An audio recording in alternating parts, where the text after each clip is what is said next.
नमस्कार, ओंकार अवामी के साथ मैं हूं कीर्ति तिवारी।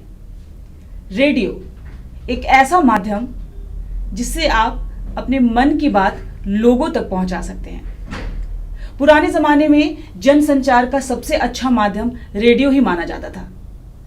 आज भले ही हम तकनीक के मामले में, तकनीकी दुनिया में हम लोगों ने बहुत तरक्की कर ली है, लेकिन रेडियो ने भी कोई कम तरक्की नहीं की। रेडियो आज भी जनसंचार का सबसे पुराना और सबसे बेहतरीन माध्यम है। रेडियो के बारे में ज़्यादा जानकारी देने के लिए हमारे साथ इस वक्त स्टूडियो में हैं सुनील बादल जी। नमस्कार सुनील जी, पहले तो हमारे कार्यक्रम में आपका बहुत बहुत स्वागत है जी। Thank you. रेडियो की बारीकी जहाँ तक मुझे लगता है आपसे बेहतर और कोई नहीं जान पाया है। नहीं, आप ऐसी बात इतने नहीं। सालों से पत्रकारिता में हैं, छोटी छोटी चीज़ों को आपने समझा है जी। तो अगर मैं बात करूं रेडियो की, स्पेसिफिक रेडियो की, तो पुराने समय से जो जैसे मैंने भी कहा कि जनसंचार का सबसे अच्छा माध्यम रेडियो ही है, तो क्या आपको लगता है कि वाकई रेडियो की तुलना किसी से नहीं की जा सकती? देखिए, ये बात बिल्कुल सही है कि रेडियो की जो पहचान रही है एक ऐसे जनसंचार के माध्यम के रूप में रही है, जैसे कहा जाता है कि जहाँ न पहुँचे रवि वहाँ पहुँचे कवि। जी बिल्कुल सही। उसी तरह से रेडियो की पहुँच ऐसी जगहों तक रही है जहाँ तक किसी भी दूसरे माध्यम की पहुँच बहुत मुश्किल है। और अगर आकाशवाणी की बात करें तो पूरे भारत में लगभग 95% तक जो है पहुँच आकाशवाणी की है। और आज के दिन और भी बहुत सारे नए प्रयोग हुए हैं जिसकी वजह से रेडियो जो है बहुत ही पहुंच वाला बन गया है, लोकप्रिय भी। अब ये कहने से बहुत सारे लोग शायद आश्चर्यचकित रह जाएंगे कि रेडियो की लोकप्रियता पहले से ज़्यादा बढ़ गई है जी। मतलब जितने लोग पहले रेडियो सुनते थे उससे ज़्यादा संख्या में सुनते हैं। उसका एक बड़ा कारण है वो ये है कि पहले आबादी जितनी थी उससे आबादी बहुत ज़्यादा बढ़ गई है। पहले रेडियो पारंपरिक रेडियो सेट हुआ करता था जो कि बड़े बड़े वाल्व वाला था। उसके बाद ट्रांजिस्टर आया, उसके बाद धीरे धीरे करके उसमें परिवर्तन होते गए, मोबाइल पर रेडियो सुन सकते हैं।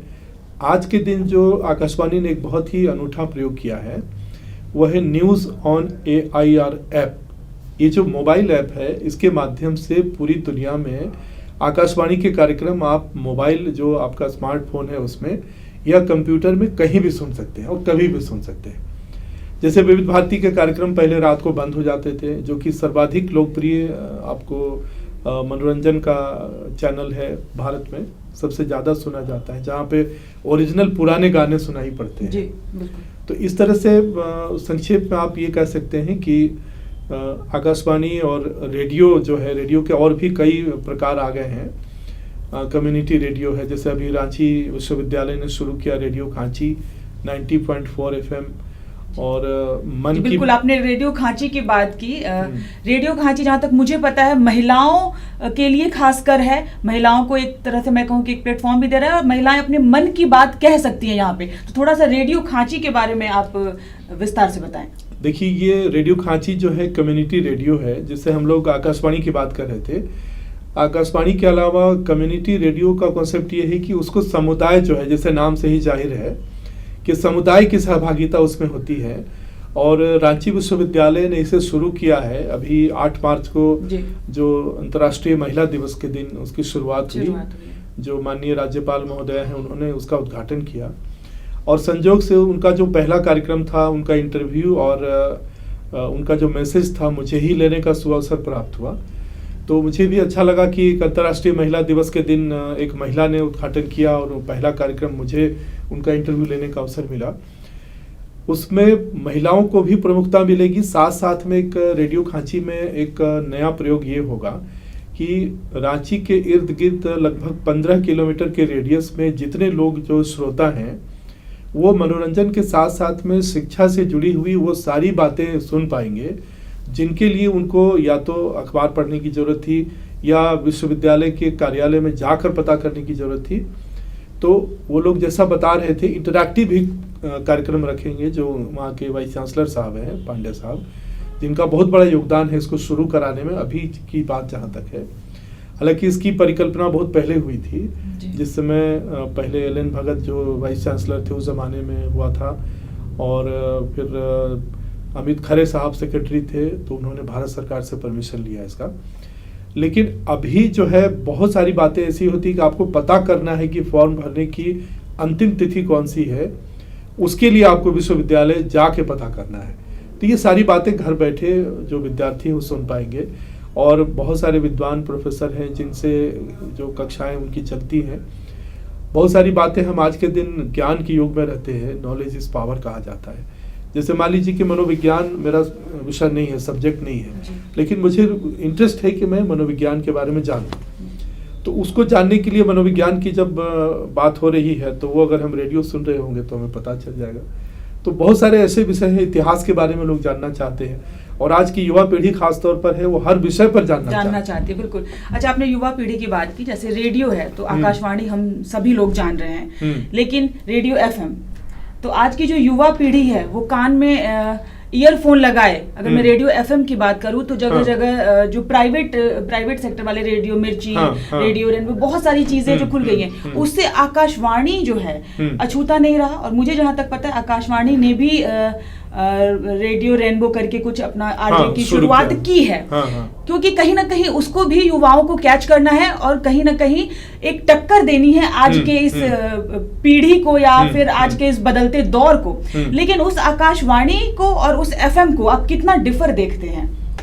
देखिए, दोनों में मूल अंतर ये है कि आकाशवाणी में जो कार्यक्रम होते हैं वो पारंपरिक होते हैं। पारंपरिक का मतलब हुआ कि उसके टारगेट ऑडियंस होते हैं, उसके हिसाब से कार्यक्रम बनाए जाते हैं।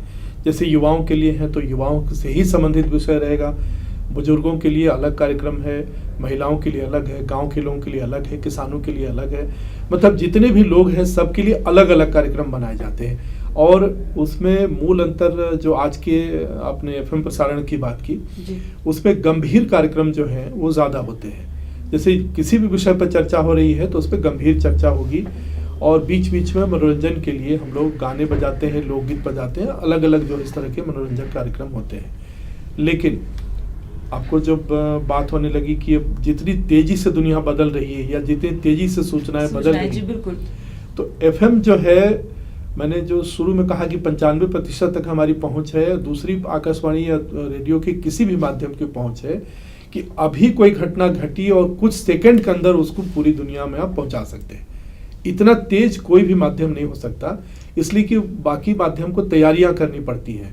जैसे आपका ही माध्यम है, आप ब्रेकिंग न्यूज चला सकते हैं, लेकिन घटनास्थल पर जाकर उसको शूट करके और लाइव करना बहुत आसान नहीं है, बहुत तकनीकी बाधाएं होती हैं।